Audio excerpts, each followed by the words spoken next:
குட்டி get ready with me பார்க்கலாமா? Hi, இன்னைக்கு கெட் ரெடி வித் மீ தான் பார்க்கலாமா?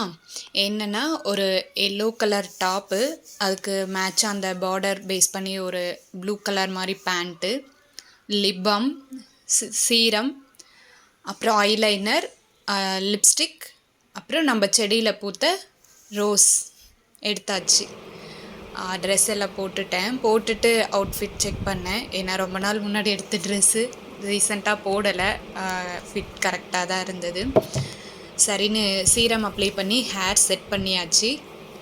அதுக்கப்புறமா சரி லிப்ஸ்டிக் போட்டு ஐலைனர் எல்லாம் போடலாம் அப்படின்னு சொல்லிட்டு லிப்ஸ்டிக் எடுத்து போட்டாச்சு. இது வந்து லாஸ்ட் டைம் நாங்கள் ஜூடியோ போனப்போ லிப் பாம், ஸ்க்ரப்பு, லிப்ஸ்டிக் எல்லாமே சேர்ந்த மாதிரி வாங்கியிருந்தது. எனக்கு டார்க் கலர் ஷேட்ஸ் எப்போ பிடிக்காது. லைட்டாக மைல்டாக லிப் கலர்லேயே இருந்தால் எனக்கு கொஞ்சம் சட்டிலாக ஓகேவாக இருக்க மாதிரி இருக்கும். ஸோ அதனால் லைட் கலர் மட்டும் எடுத்து போட்டு லிப் பாம் வந்து அது மேலே அப்ளை பண்ணிவிட்டா கொஞ்சம் ஷைனிங்காக இருக்கும். லிப்ஸ் வந்து ட்ரைனஸ் இல்லாமல் இருக்க மாதிரி இருக்கும். ஸோ லிப்ஸ்டிக் அப்ளை பண்ணிவிட்டு அதுக்கப்புறம் மேலே லிப் பாம் போட்டாச்சு. அப்புறம் பொட்டு வச்சாச்சு. ஸ்டிக்கர் பொட்டு எடுத்து அப்ளை பண்ணிட்டேன். This is our final outlook. Ready ஆகிட்டு எங்கே போகிறேன்னு தானே கேட்குறீங்க? எங்கே ஆடி வெள்ளிக்கிழமை கோவிலுக்கு தான். சரின்னு கிளம்பியாச்சு.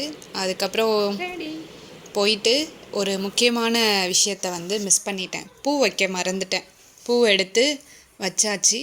அதுக்கப்புறமா ஃபேஸில் என்னமோ ஒன்று கம்மியாக இருக்க மாதிரி இருக்குது. என்னன்னு பார்த்தா அதுக்கப்புறம் தான் தெரிஞ்சது, அச்சச்சோ நம்ம ப்ராடக்டை மிஸ் பண்ணிட்டோமே அப்படின்னு சொல்லிட்டு போய் நம்ம பொட்டு எடுத்து வச்சதாங்க ஃபேஸே ஃபுல்ஃபில்லாக இருக்குது.